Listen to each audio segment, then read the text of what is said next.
한번 따라 하실까요? 다 알고 계시는 하나님. 다 알고 계시는 하나님. PPT가 잘못된 것 같은데요. 다 알고 계시는 하나님인데요. 한 번 더 따라 하실까요? 다 알고 계시는 하나님. 다 알고 계시는 하나님. 자, 하박국이라고 하는 성경을 강해를 쭉 해오다가 한 달 10일이 지나가지고 다 까먹어버린 것 같아요. 그래서 조금 더 전체적인 이야기를 요약을 하고 좀 들어가야 될 필요가 있을 것 같아요. 하박국서라고 하는 이 소선지서 편지는 하박국이라고 하는 선지자가 쓴 편지인데, 예언을 담고 있는 이 이야기의 배경은 남유다 왕국의 저 후반기 바벨론에 멸망당하기 직전에 많은 왕들이 번갈아 가면서 나라를 다스렸는데, 그때 반짝 성군 하나가 나타납니다. 나라를 잘 다스리고 나라를 멋지게 다스리는 요시아라고 하는 아주 귀한 왕이 나오는데, 그 귀한 왕의 말기쯤에 해당되는 역사적인 배경을 가지고 있는 성경이 바로 이 하박국서입니다.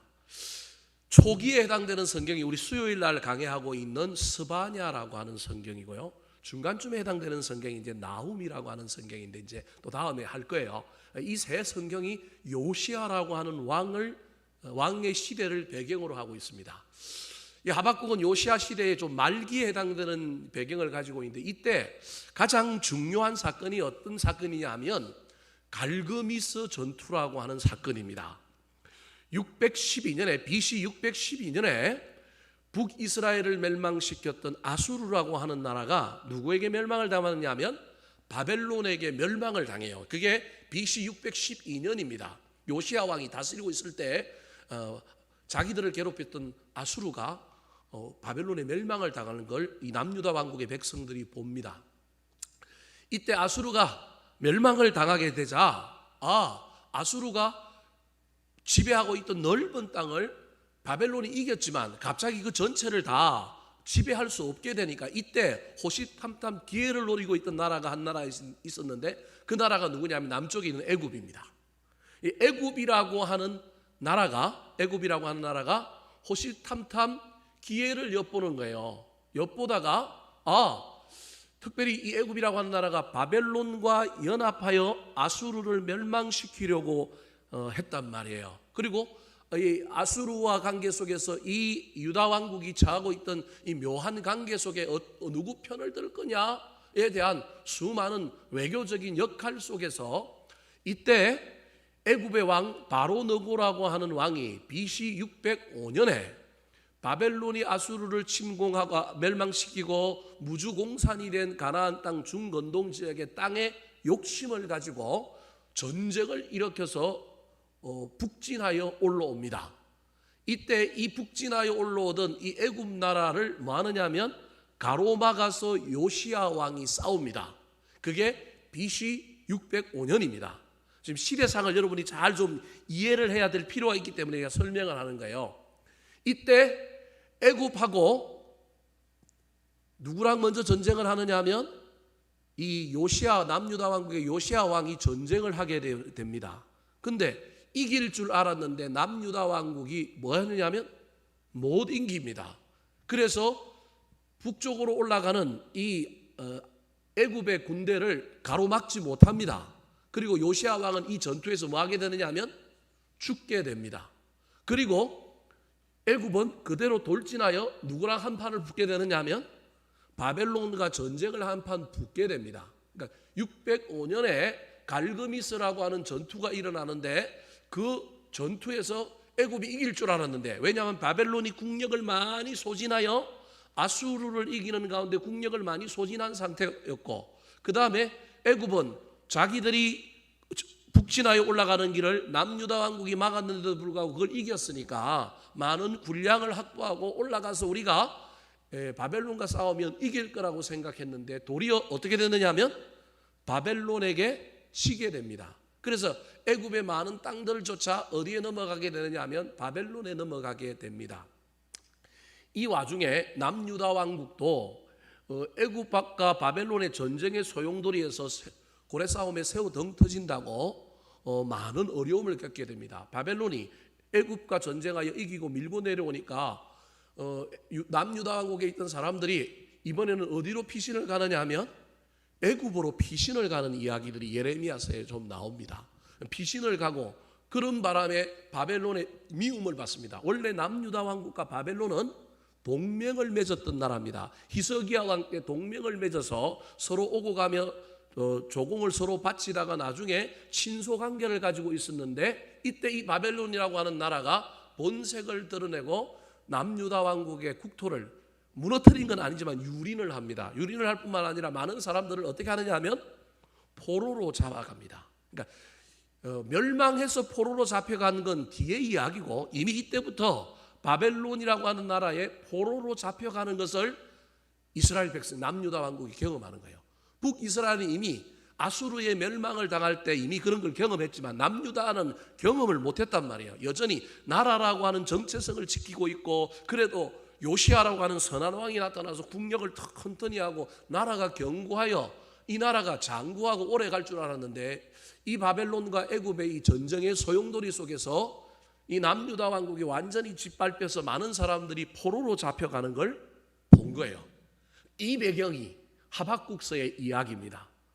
백성들이 피폐해지고 포로로 잡혀가고, 그렇게 믿었던 바벨론이 자신들을 배신하고 자신들을 괴롭힐 뿐만 아니라 나중에는 점점 괴롭히다가 이제 576년이 되면 어떻게 해버리냐면 바벨론이 남유다 왕국을 완전히 멸망시키는 거예요. 일본이 우리나라를 한 번에 그냥 빼앗아간 게 아니라 1909년부터 시작해갖고 조약을 야금야금 맺다가 을사조약을 맺고 나중에 확 빼앗아가서 우리나라가 없어진 거하고 똑같은 이야기라고 보시면 됩니다. 그래서 남유다 왕국이 요시아 왕이 죽음으로 말미암아 이미 국운은 기울고 이미 나라가 이제 패망의 길로 가고 있는 이때에 아직은 패망을 생각할 수 없는 그러한 때란 말이에요. 그럼에도 불구하고 그 길로 가고 있는 이때에 하박국 선지자가 백성들이 너무 고통을 당하고 있는 걸 보고 있는 거예요. 그래서 하나님께 뭘 하느냐 하면 질문을 하는 이야기가 하박국서의 내용입니다.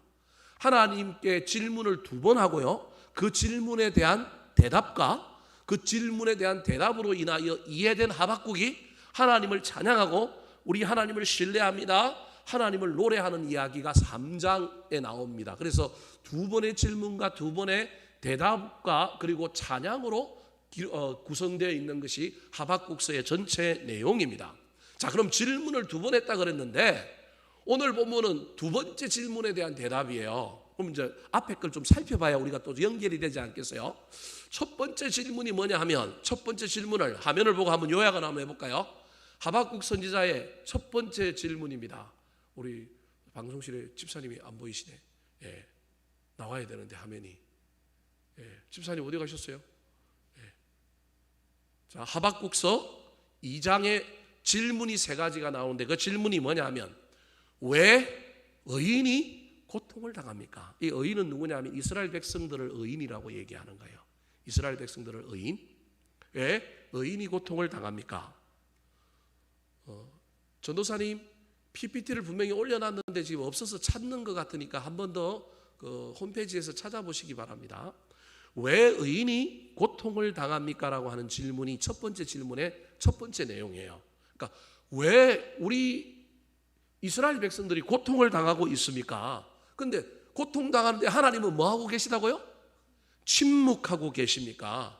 또 다른 첫 번째 질문의 내용이 뭐냐면, 왜 악인이 의인보다 형통합니까? 우리는 하나님의 선민인데 왜 저 바벨론이 갑자기 세계 최강대국이 되고 왜 저 나라는 잘 삽니까?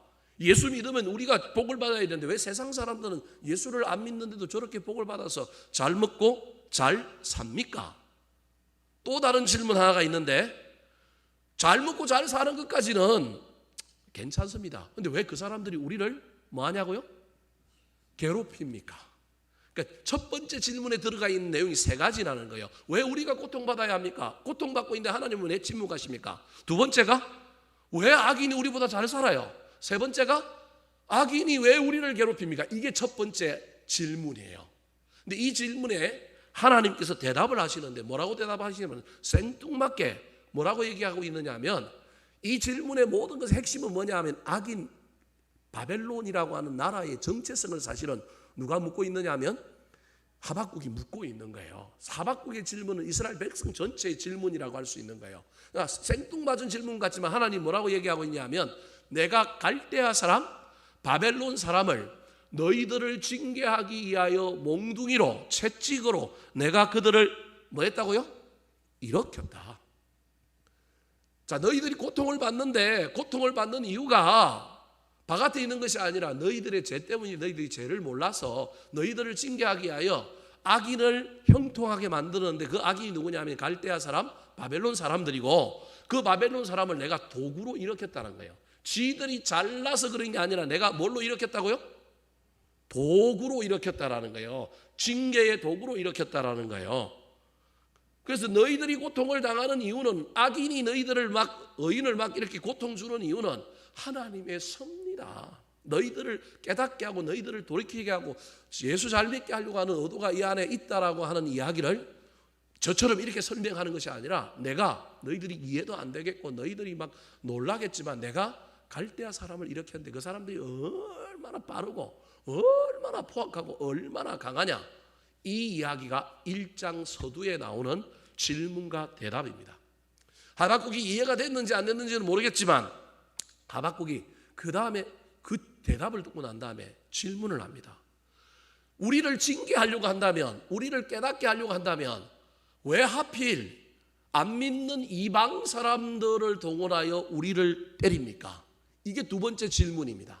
자, 1장 13절 말씀에 그 내용이 나옵니다. 자, 1장 13절 같이 한번 읽어볼까요? 시작.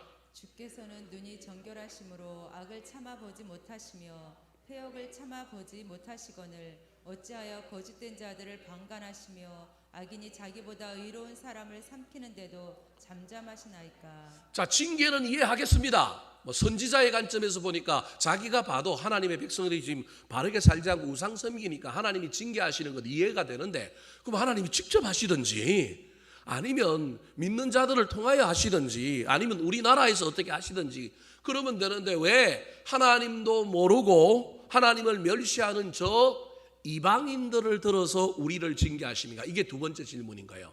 첫 번째 질문은 왜 우리가 고통당합니까? 그거라고 한다면 두 번째 질문은 왜 하필 바벨론 사람들을 사용하여 우리를 징계하십니까?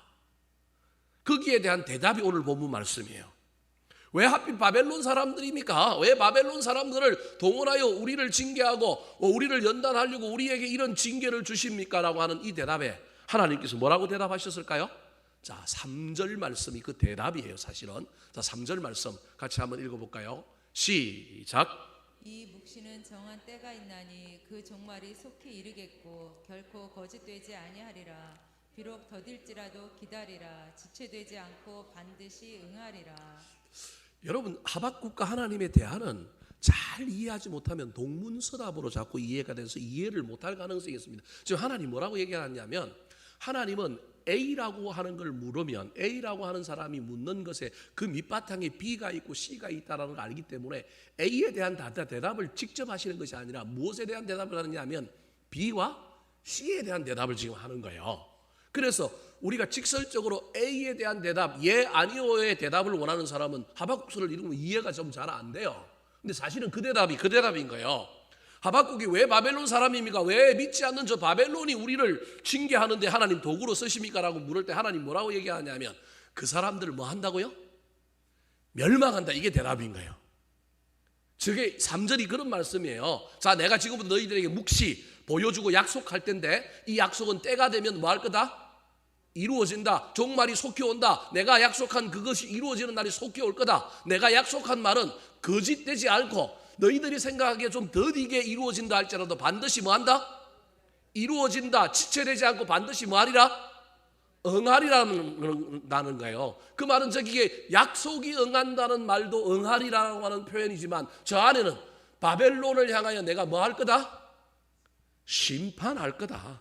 그러니 너무 바벨론 때문에 왜 바벨론이 우리를 징계하는 대상입니까? 여기에 신경 쓰지 말고 너희들은 너희 신앙의 본질, 우리가 하나님께서 얼마나 떨어졌는지, 무엇이 문제인지 여러분 이걸 붙들고 실험해야 되는데 자꾸 엉뚱한 객가지를 가지고 이야기하는 거예요. 왜 저놈들이 우리를 괴롭힙니까? 지금 하나님은 너희들을 좀 봐라. 너희들의 삶이 지금 뭔가 문제가 있어. 너희들이 신앙의 본질에서 벗어나서 본질 좀 붙들어. 본질이 뭔지 알아야 되는데 자꾸 하박국은 비본질적인 것을 가지고 자꾸 하나님께 묻는 거예요. 그래서 하나님이 약속한다는 거예요. 그러면서 뭐라고 얘기할까요? 4절 말씀 같이 한번 읽어볼까요? 4절. 자, 시작. 보라, 그의 마음은 교만하며 그 속에서 정직하지 못하나 의인은 그의 믿음으로 말미암아 살리라. 이게 본질이라는 거예요. 너희들이 붙들어야 할 본질인데 사실은 이 본질에서 너희들이 벗어나서 이런 일을 당하고 있는데 자꾸 격까지 질문하지 마라. 너희들은 뭘로 살면 된다? 믿음으로. 누구를 믿음으로? 하나님을 믿음으로. 믿는 자를 일으켜 주실 것을 믿음으로. 악한 자를 심판하실 걸 믿음으로. 지금 눈에 보이는 건 믿지 말고 미래에 일어날 일을 믿음으로 살아라. 이게 신앙의 본질인데 너희들이 이걸 붙들지 못하여 지금 징계를 받고 있고 바벨론 사람들이 막 일어나서 이렇게 얘기하는데 너희들은 자꾸 왜 바벨론이 우리보다 형통합니까? 하나님은 우리가 고통당하고 있는데 왜 침묵하고 계십니까? 왜 하필이면 저 바벨론 사람 가지고 우리를 칩니까? 왜 우리를 이렇게 하십니까? 근데 하나님은 지금 뭐라고 얘기하느냐 하면 야, 내가 바벨론 반드시 뭐 할 거냐 하면 내가 반드시 칠 거다. 내가 반드시 응답할 거다. 그런데 너희들은 반드시 어떻게 살아야 되느냐 하면 믿음으로 살라는 거예요. 그러면서 오늘 본문에 사실은 믿음으로 살라고 살아야 될 이유를 설명하고 있는 것이 있는데 그게 뭐냐면 너희들이 그렇게 고민하고 있는 너희들이 눈에 가시처럼 여기고 힘들어하는 바벨론을 내가 지금 뭐 하고 있다고요? 다 알고 있다라는 거예요. 모르는 것 같지만 내가 바벨론을 지금 뭐 하고 있냐면 다 알고 있고 다 알고 있기 때문에 내가 손볼 거고 내가 다 처리할 거기 때문에 너희들은 저 바벨론 갖고 자꾸 거기에 정신 팔지 말고 뭘 어떻게 살라고요? 믿음으로 살아. 너희들의 신앙의 본질을 다시금 점검하고 그것을 붙들고 살아라는 겁니다. 걱정 마라. 약속은 이루어진다. 바벨론은 반드시 멸망당한다. 바벨론은 도구일 뿐이다. 도구의 목적은 너희들을 철들게 하는 것이지 너희들이 지금 도구가 옳니 그렇니 도구가 잘됐니 말하니 그거 신경 쓰지 말고 내가 지금 본질을 붙들고 있느냐 없느냐 내가 지금 잘 믿고 있느냐 없느냐 그걸 점검해라. 믿음으로 살아라. 믿음으로 못 살겠니? 그러면 내가 바벨론에 대해서 얼마나 잘 알고 있는지 너희들에게 설명해 줄게. 그게 오늘 본문의 이야기예요. 그런데 여러분 오늘 제가 설교할 주안점은 여기도 있지만 또 다른 하나는 이 바벨론이 누구냐면 저와 여러분이에요. 조금 논리를 띄어서 여러분들이 헷갈릴 수 있는데 이야기를 뛰어넘어서 오늘날 우리의 이야기로 온다면 하나님 우리를 잘 알고 있다는 거예요. 바벨론만 알고 있는 게 아니라 누구도 알고 있다고요? 나를 잘 알고 있다는 거예요. 그래서 오늘 본문에 나오는 바벨론에 대한 설명을 들을 때 어쩌면 이 바벨론의 모습이 누구의 모습인 것처럼 이해해야 되느냐 하면 저 멀리 있는 엉뚱한 사람, 이상한 사람, 이방인이 아니고 누구의 모습일 수도 있다? 나의 모습일 수도 있다. 바벨론의 모습에서 우리의 모습을 발견하면 아, 하나님 우리를 알고 있는 거구나. 그래서 다시금 우리는 하나님을 믿고 믿음으로 살면 되는 겁니다. 자, 그렇다면 오늘 본문에서 하나님이 내가 바벨론 잘 알고 있어. 걱정하지 마. 바벨론 심판할 거야. 너희들은 바벨론에 신경 쓰지 말고 네 신앙의 본질을 붙들고 살아라고 말씀하시면서 바벨론이 어떤 존재인지를 알고 있다고 바벨론을 어떻게 알고 있다고 우리에게 소개하고 있을까요? 자, 첫 번째입니다. 따라 하시겠습니다. 나의 속마음을 아시는 하나님. 나의 속마음을 아시는 하나님. 전 나는 바벨론입니다. 1차적으로 문자적으로 그 시대에 있었던 바벨론의 속마음을 우리 하나님 다 보고 있다라는 거예요. 그런데 그 바벨론뿐만 아니라 오늘을 살아가는 저와 여러분의 속마음을 아시는 분이 누구라고요? 하나님이라는 거예요. 저 속마음을 다르게 표현하면 영적인 상태, 나의 영적인 상태, 나의 속 사람을 알고 계시는 분이 누구라고요? 하나님. 하나님은 바벨론의 정체를 알아요. 바벨론 속에 자기는 숨겨놨지만 그 숨겨놓은 걸 안다라는 거예요. 자, 뭘 알고 있을까요? 4절 말씀 같이 한번 읽어볼까요? 4절 시작. 보라, 그의 마음은 교만하며 그 속에서 정직하지 못하나 의인은 그의 믿음으로 말미암아 살리라. 자, 아까 4절을 읽을 때 뒤쪽에 초점을 맞추어서 설명했어요. 본질을 붙들어야 될 우리의 모습을 이야기하면서 하나님이 그 본질을 붙들어야 될 이유를 뭐라고 했냐면 보라 그러면서 성경에 보라라고 말은 주목이라는 말이 아주 중요하다라는 말이에요. 별표 5개라는 거예요. 뭐라고 했냐면 그의 마음은 그가 누굴까요? 바벨론. 바벨론의 마음은 뭐 하다고요? 교만해. 내가 그 교만한 거 아는데 교만한 놈은 반드시 내가 뭐 한다고요? 손봐. 지금 그 얘기하는 거예요. 지금 바벨론이 저렇게 떵떵거리고 저렇게 잘 살고 저렇게 강한 나라가 되었지만 그의 속을 까 뒤져보니까 그의 마음은 어떻다고요? 교만하더라. 그의 속에 뭐가 없더라? 정직이 없더라. 그래놓고 줄여버린 거예요. 생략이 된 거예요. 그래서 그놈들은 뭐 할 거야? 망할 거야. 그러니 그놈들한테 신경 좀 끄고 너희들은 하나님 바라봐. 자꾸 옆집에 부자가 되고 다른 가게가 잘 되고 그거 신경 쓰지 말고 너희들은 누굴 바라봐? 하나님 바라봐. 여러분 지금 저와 여러분이 어떤 바벨론을 바라보고 자꾸 비교하고 그러고 있습니까? 하나님 바라보라는 거예요. 내가 안다라는 거예요. 바벨론의 마음에 뭐가 있는지 그 마음이 교만하고 그 속에 정직하지 못하다고 하는 걸 안다라는 거예요. 여러분 저기 나오는 바벨론의 영적인 상태를 2가지 단어로 얘기하고 있는데 하나가 교만이고 하나가 정직하지 못하다는 거예요. 저게 무슨 말일까요? 여러분 아까 이야기했잖아요. 바벨론은 하나님의 도구예요. 몽둥이에요. 도구. 다르게 얘기하면 하찮은 존재였다라는 거예요. 근데 하찮은 존재가 갑자기 강한 나라가 되고 강대한 나라가 됐어요. 아시리아, 아수르라고 하는 최강대국을 바벨론이 나중에 집어삼키는데 바벨론은 누가 잘나서 그렇게 됐다고 생각한다고요? 자기가 잘났어요.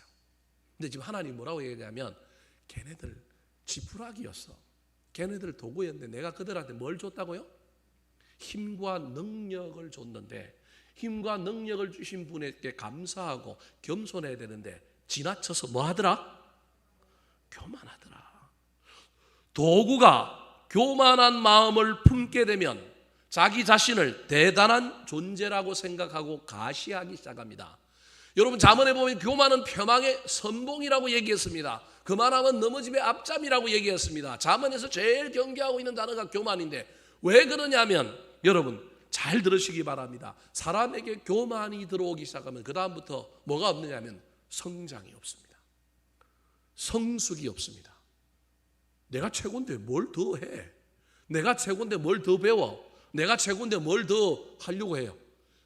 교만이 문제인 이유는 교만 뚜껑을 열어보면 하나님이 없는 것이기도 하지만 하나님 자리를 내가 차지하고 있는 것이기도 하지만 그 앞에 교만의 가장 큰 문제는 뭐냐면 교만하면 뭐 하지 않는다고요? 성장하지 않는 거예요.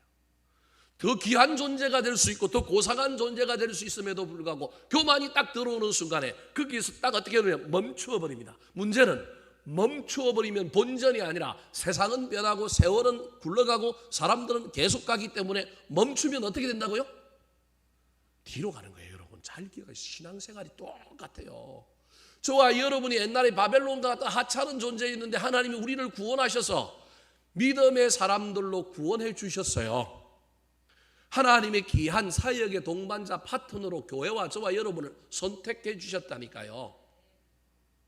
저와 여러분이 바벨론이라니까요. 하나님의 파트너였다니까요.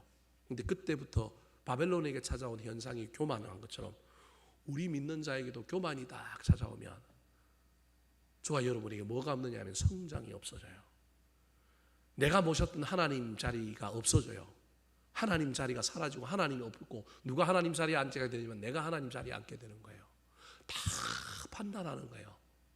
귀를 기울여 수용하고 듣고 받아들이고 배우려고 하는 것이 아니라 판단하고 정죄하고 비난하고 비판하려고 하는 거예요. 하나도 뭘 들어오는 게 순종하려고 하는 마음이 없는 거예요. 가시하고 인정받으려고 하고 뭐만 하려고 하지 이게 없는 거예요. 이 교만이 문제인 거예요. 또 다른 하나가 아까 4절 말씀을 한번 다시 보여주시겠어요? 하나님께서 바벨론의 마음속에 교만도 있을 뿐만 아니라 그 속에 뭐가 있다고 그랬어요? 정직하지 못함이 있다는 거예요. 여러분 저 정직이라고 하는 말은 거짓말을 하지 않는 게 아니고요. 여러분 시편 51편 10절에 다윗이 주의 성령을 내게 거두지 마시고 정직한 영으로 나를 뭐하게 해달라고요? 새롭게 해달라고 기도해요. 회개할 때.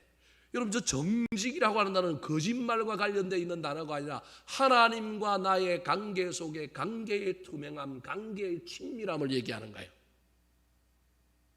저게 오늘 살아가는 저와 여러분의 바벨론의 모습과 아주 관련이 있는 거예요. 하나님께 선택을 받아서 하나님의 도구로 세움을 받은 이 바벨론이 겸손은 사라지고 감사는 사라지고 교만할 뿐만 아니라 이제 하나님 안 만나. 하나님과의 임재를 경험하지 못해. 하나님과 관계 속에 하나님을 경험하지 못해. 그것을 뭐라고 얘기하냐면 그 속에 뭐가 없다고요? 정직이 없다고 얘기하는 거예요. 하나님과의 교제, 관계, 소통, 친밀함, 영적인 그 어떤 것이 없다라는 거예요. 여러분, 바벨론이 최초로 세워졌을 때 우리는 바벨론과 하나님의 관계를, 하나님이 바벨론에 어떠한 역사를 했는지 잘 알 수 없기 때문에 잘 모르지만 저 이야기 속에서 하나님이 바벨론이 초창기 아주 작은 나라였단 말이에요. 아시리아가 아주 큰 나라였을 때 바벨론은 진짜 적은 나라였단 말이에요. 그런데 그런 나라를 일으킨단 말이에요. 그때 일으킬 때 그 나라에 놀라운 일들이 일어났던 일들 속에 어쩌면 하나님과의 관계 속에 아름다운 일들이 있었을 수 있다라는 거예요. 근데 이제는 교만해지니까 교만은 자기 자신이 주인 될 뿐만 아니라 교만은 하나님의 임재를 반드시 잃어버리게 됩니다. 하나님과의 만남과 교제가 끊어지게 되고요. 하나님의 친밀함을 경험하지 못하게 하는 문제가 생기는 거예요. 영적인 공허함, 영적인 항폐함이 바벨론 속에 있는 거예요. 그래서 하나님이 아는 거예요. 저거 저대로 두면 저건 반드시 심판당하고 저건 반드시 내가 손을 봐야 돼. 그러니까 너무 걱정하지 마. 그들이 니들 좀 괴롭힌다고? 거기에 너무 마음 뺏기지 마. 자꾸 제가 나 괴롭혀요 그러지 말고 내가 하나님과 관계 속에서 어떻게 있는지. 괴롭힌다고 하나님 앞에 나아가서 하나님 저들이 괴롭힙니다. 하나님 내가 뭘 잘못했습니까? 아니면 내가 잘못한 게 아니면 저들을 우리 주님께서 혼내주세요. 이래야 되는데 자꾸 괴롭힌다고만 얘기하는 거예요. 자꾸. 이게 지금 이스라엘이 본질을 잃어버린 것. 그래서 하나님께서 하박국 선지자를 통하여 야 본질은 이거야. 의인은 뭘로 살아? 믿음으로 살아. 너희들 아직 의인 아니야. 너희들 지금 믿음을 잃어버렸어. 믿음으로 살아. 바벨론은 누구 손에 맡겨? 하나님 손에 맡겨. 나를 좀 괴롭히고 나를 힘들게 하는 그 사람 누구 손에 맡겨? 하나님 손에 맡겨. 그 사람 누가 안다고요? 하나님 아시는 거예요. 하나님 아시니 하나님께 맡기고 나는 하나님을 알면 돼요. 나는 하나님을 더 집중하면 되는 겁니다. 사랑하는 성도 여러분, 하나님과의 관계에 문제가 있으면 큰일 납니다. 우리 속에 정직함이 없고 하나님과의 관계 속에 사모함이 없고 하나님의 임재가 없다면 여러분, 저와 여러분은 늘 하나님을 피하여 다닐 수밖에 없는 존재입니다. 시편 139편에 보면 다윗이 하나님을 찬양하면서 뭐라고 얘기하냐면 하나님은 모든 것을 아시는 분이라고 이야기합니다. 자, 139편 1절 2절 말씀 같이 한번 읽어볼까요? 시작. 여호와여 주께서 나를 살펴보셨으므로 나를 아시나이다. 주께서 내가 앉고 일어섬을 아시고 멀리서도 나의 생각을 밝히 아시오며. 자, 나를 살펴보셨으므로 아시는데 뭐까지 아느냐면 생각을 아시는데 어떻게 알아요? 예, 밝히 아신대요. 3절 4절 말씀 같이 읽어볼까요?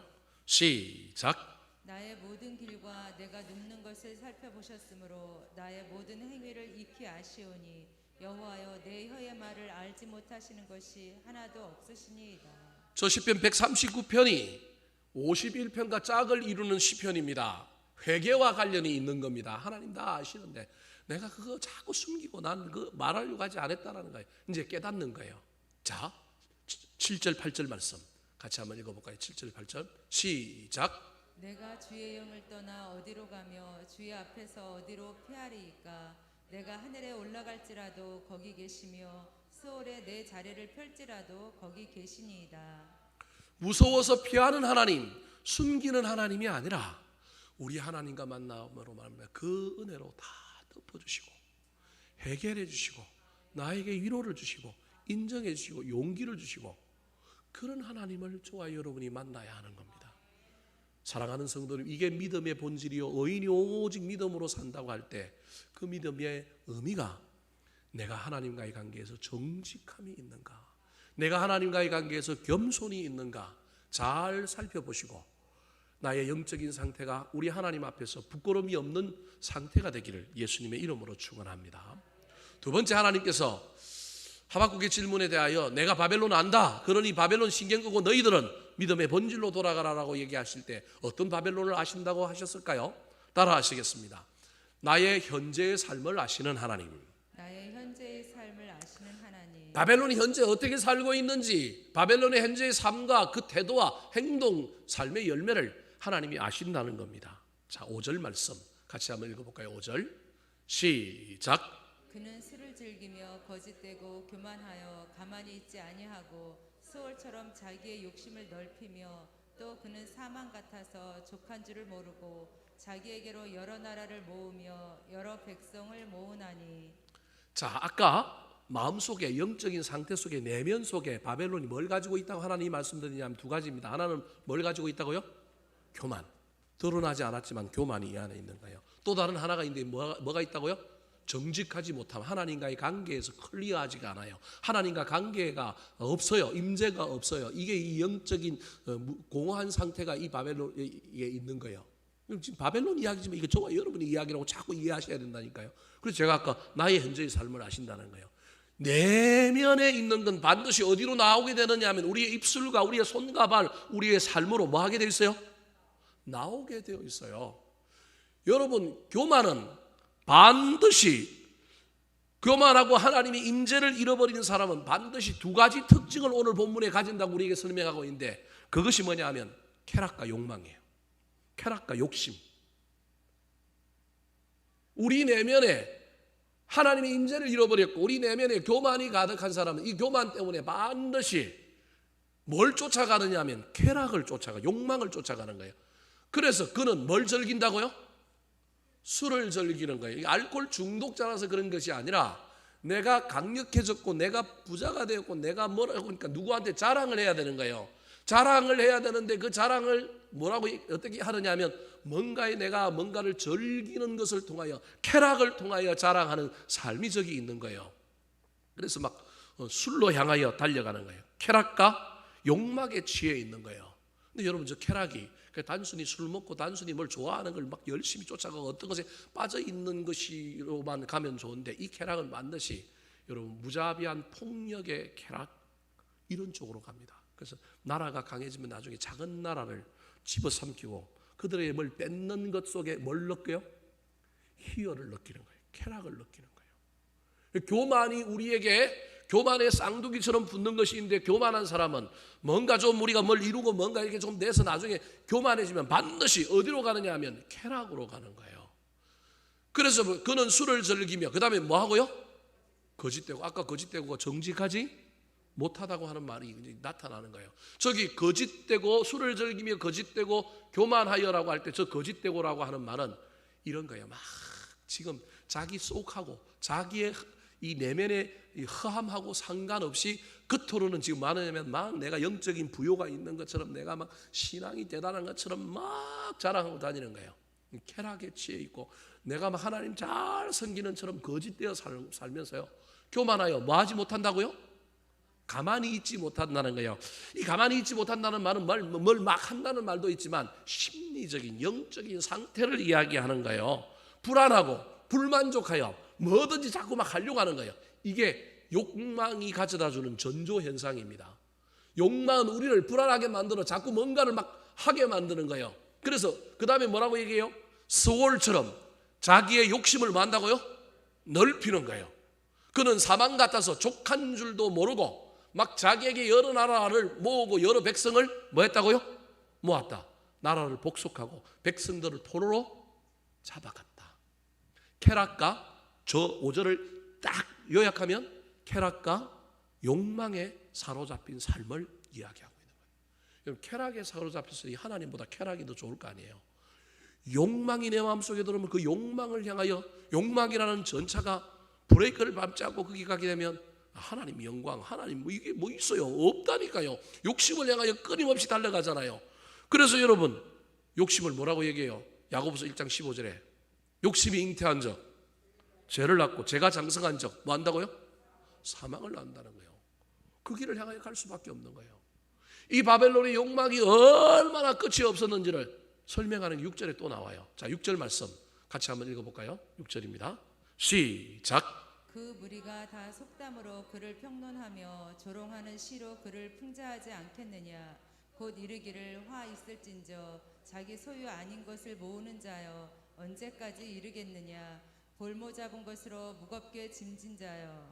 6절 끝에 저 볼모 잡은 것으로 무겁게 짐진 자여는 사실은 7절로 가야 되는데 저게 앞에 붙어 있어 갖고 저게 왜 붙어 있어 갖고 한 절 단위로 이해하는 사람은 좀 이해를 못하게 해요. 그러니까 절을 나눈 게 하나님이 나눈 게 아니기 때문에 그런 거예요. 사실은 이러겠느냐까지가 해야 문학의 운율적으로도 그 뒤에도 냐로 끝나기 때문에 맞는 거예요. 사실은.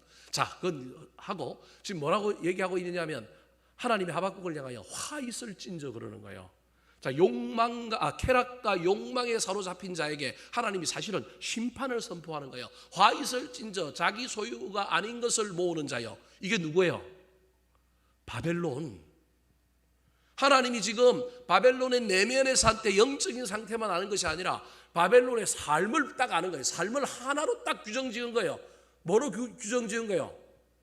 자기 소유가 아닌 것을 모으는 자, 남의 것을 빼앗아 사는 자, 정복 전쟁에 빠져 있는 자, 낮에는 정복, 밤에는 쾌락.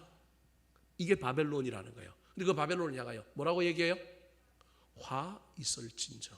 그러면서 뭐라고 얘기하면 언제까지 이러겠느냐? 언제까지 너희들을 건면하고 언제까지 너희들을 그러면 안 된다고 이렇게 말하겠느냐? 저게 이러겠느냐는 거예요.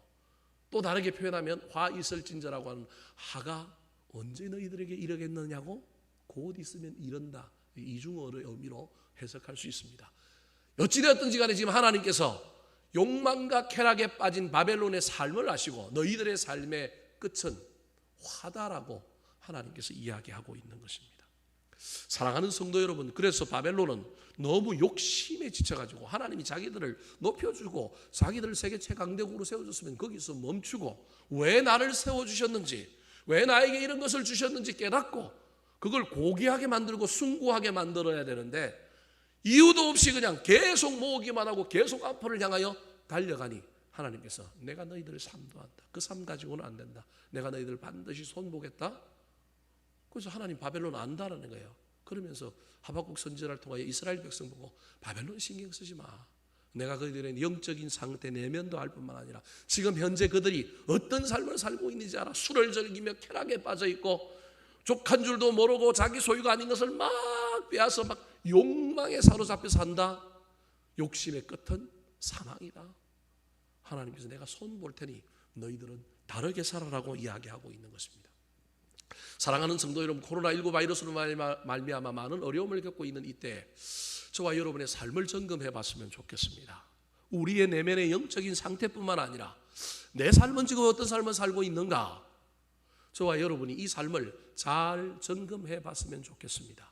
그래서 이 삶에 문제가 뭐가 있는지 나도 모르는 사이에 내 삶이 어떻게 위축되고 어떻게 왜곡되고 어떻게 가고 있는지 잘 살펴보셔서 하나님이 우리에게 원하시는 삶이 무엇인지를 잘 깨닫고 그 삶을 향하여 조금씩 넓혀가고 나아가게 되기를 우리 구주 예수 그리스도의 이름으로 축원합니다.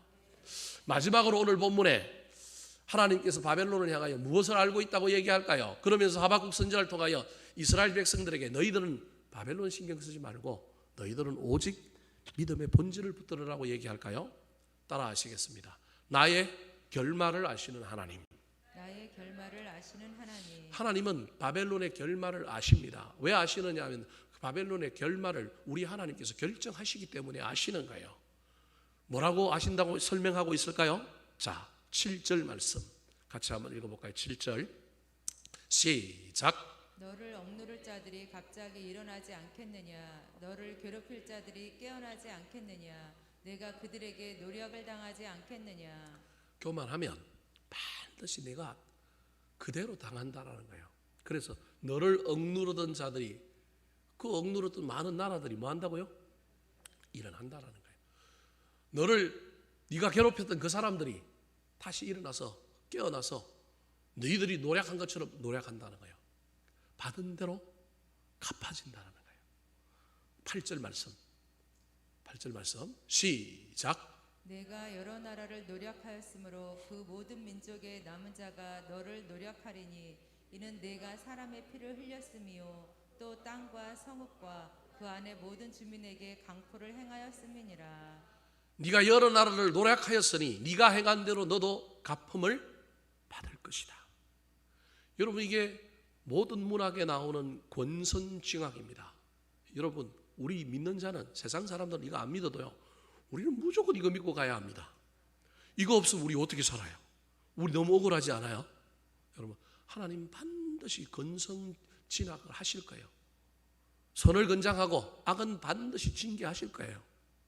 하나님 바벨론을 향하여 내가 너희들을 귀한 존재로 세워서 너희들에게 복을 주고 너희들을 강하게 했는데 감사하지 못하고 겸손하지 못하고 교만을 지나치고 강포하여 너희들이 행했던 그 모든 행함대로 너희들이 그대로 갚음을 받을 것을 내가 알고 있다. 다르게 얘기하면 내가 그렇게 갚도록 할 것이다. 그렇게 말하고 있는 것입니다. 사랑하는 성도 여러분, 그러므로 저와 여러분이 이 바벨론의 이야기를 통하여 알고 계시면서 반드시 심판하시는 그 우리 하나님 앞에 저와 여러분이 평소의 삶 속에 우리는 행한 대로 갚아진다는 걸 잊어버리면 안 됩니다. 그래서 다른 사람에게 친절하게 하시고 은혜를 베푸시고 나누시고 여러분 도우시고 애를 쓰시기 바랍니다. 우리 삶이 반드시 갚아질 겁니다. 내 대에 갚아지지 않으면 다음 때에 우리 자식들에게도 갚아질 것입니다. 자식들에게 많은 것을 물려주는 것도 중요하지만 여러분, 우리가 이 땅에 선한 것을 많이 뿌림으로 말미암아 그것의 열매들이 우리 자식들에게 돌아가는 놀라운 일들을 경험했으면 좋겠습니다. 내가 선하지 못한데, 내가 어질지 못한데, 내가 은혜롭지 못한데, 내가 은혜를 베풀지 않았는데 우리 자식들이 실력만으로 능력만으로 갈 거다. 세상은 원래 그런 세상이야. 약육강식이야. 경쟁사회야. 그래서 실력만 있으면 돼. 여러분, 이게 세상의 방식입니다. 예수 믿는 사람들은 그 세상의 방식을 그대로 받아들이면 안 됩니다. 세상의 가치가 세상의 방식이 이거 아니에요. 뭐로 가도 서울만 가면 돼. 남을 밟고서라도 빨리 가면 돼. 이겨. 여러분, 이게 세상의 방식. 여러분, 이기지 말라라고 우리 자녀들에게 얘기하자는 얘기가 아니에요. 그럼에도 불구하고 우리가 해야 할 일들은, 우리는 하나님을 믿는 사람이잖아요. 하나님의 방식에는 세상의 방식과 다른 방식들이 있잖아요. 그래서 우리는 있는 동안에, 사는 동안에 우리는 은혜 받은 자이기 때문에 내 삶이 은혜로운가? 은혜 받았다고 하는데 내가 깍쟁이 같고, 내가 뭐 얌통머리 없고, 내가 막 너무 칼 같고, 너무 따지고, 내가 너무 손해보는 것도 없고, 내가 너무 막 그런 삶을 살고 있다면 여러분, 다시금 내가 은혜 받은 사람인지 살펴야 합니다. 받은 은혜처럼 세상을 향하여, 다른 사람들을 향하여 우리가 그 은혜를 돌려주며 살아야 하지 않겠습니까? 하나님은 우리를 보십니다. 보시고 반드시 심판하십니다. 그래서 하나님은 우리의 결말, 우리의 미래를 압니다. 우리는 지금 10년 후, 5년 후, 20년 후 우리의 삶이 어떻게 될지 모르지만 그 삶은 우연히 그냥 어쩌다가 그렇게 된 삶이 아닐 거라고 저는 믿습니다. 그 삶은 이미 현재 오늘 우리의 삶의 자리에서부터 이미 시작된 것입니다. 그래서 5년 후, 10년 후, 20년 후에 우리가 어떤 인생의 결말을 맞이할 때 그 결말 속에는 누가 계시느냐 하면 저는 하나님이 계시다고 생각합니다. 그리고 그 결말은 이미 지금 저와 여러분이 서 있는 이 자리에서부터 시작되고 출발하고 있다는 걸 기억하시기 바랍니다. 그러므로 예수 믿었으니 좀 억울하고 좀 손해보고 좀 비굴하고 좀 약해져도 주님 안에서 그 강함이 나타난다는 걸 잘 기억하여 우리가 다시금 믿음으로 산다는 것이 그런 거구나. 의인이 된다는 것은 그런 거구나. 세상이 어떤 일이 일어나고 세상에 어떤 많은 변화들이 일어난다 할지라도 그 변화를 무시하고 그 변화를 모르는 자가 아니라 그 변화를 알면도 불구하고 나는 누구에게 집중하느냐 하면 하나님께 집중하고 하나님을 의지하고 약속의 말씀을 붙들고 믿는 자를 우리 주님께서 합력하여 선을 이룰 것이고 마침내 아름답게 하실 것을 믿고 바라보며 달려가고 견디고 인내하고 통과하는 저와 여러분의 삶이 되기를 우리 구주 예수 그리스도의 이름으로 축원합니다. 한번 따라 하실까요? 다 알고 계시는 하나님. 다 알고 계시는 나의 속마음을 아시는 하나님, 나의 속마음을 아시는 하나님, 나의 현재의 삶을 아시는 하나님, 나의 현재의 삶을 아시는 하나님, 나의 결말을 아시는 하나님,